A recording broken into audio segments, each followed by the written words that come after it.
भगवान गैया चरा करके लौट रहे हैं।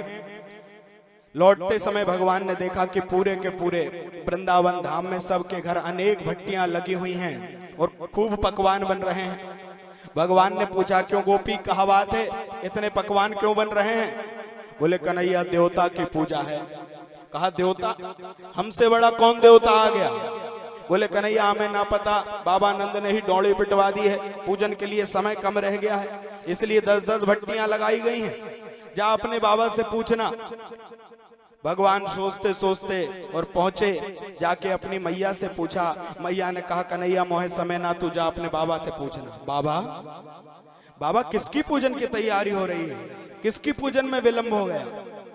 तो तुरंत ही नंद बाबा ने कहा, परजन्यो भगवान इंद्रो मेघा तस्यात्म मूर्तयः ते वर्षन्ति भूतानां प्रीडनम जीवनम पयः। बेटा, हर वर्ष हम इंद्र देवता की पूजन करते हैं, वो वर्षा करते हैं, उससे बरसात होती है, घास उगती है, हमारी गाय खाती है, हमें दूध दही इत्यादि की प्राप्ति होती है। नंद बाबा ने जब ऐसा कहा तो भगवान ने वहां पे बाबा नंद को उपदेश किया है, कर्मणा जायते जन्नो कर्मणेव विलीयते सुखम दुखम भयम क्षेमम कर्मणेवा विपद्यते।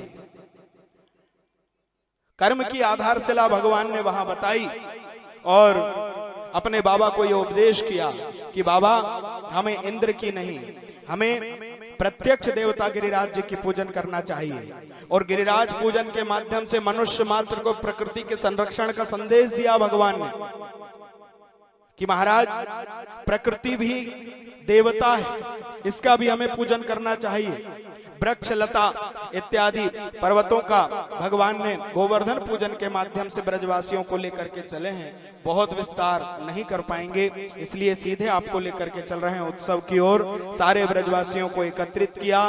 नंद बाबा ने भी महाराज भगवान की बात मानी और सारे के सारे ब्रजवासी एकत्रित होकर के अपने अपने घर से, किसी ने मालपुआ, किसी ने गुजिया, किसी ने जलेबी, नाना प्रकार के 56 भोग बनाए, 36 व्यंजनों को तैयार किया और सब लोग अपनी अपनी बैलगाड़ियों में रखकर गिरिराज भगवान की पूजन के लिए चल दिए।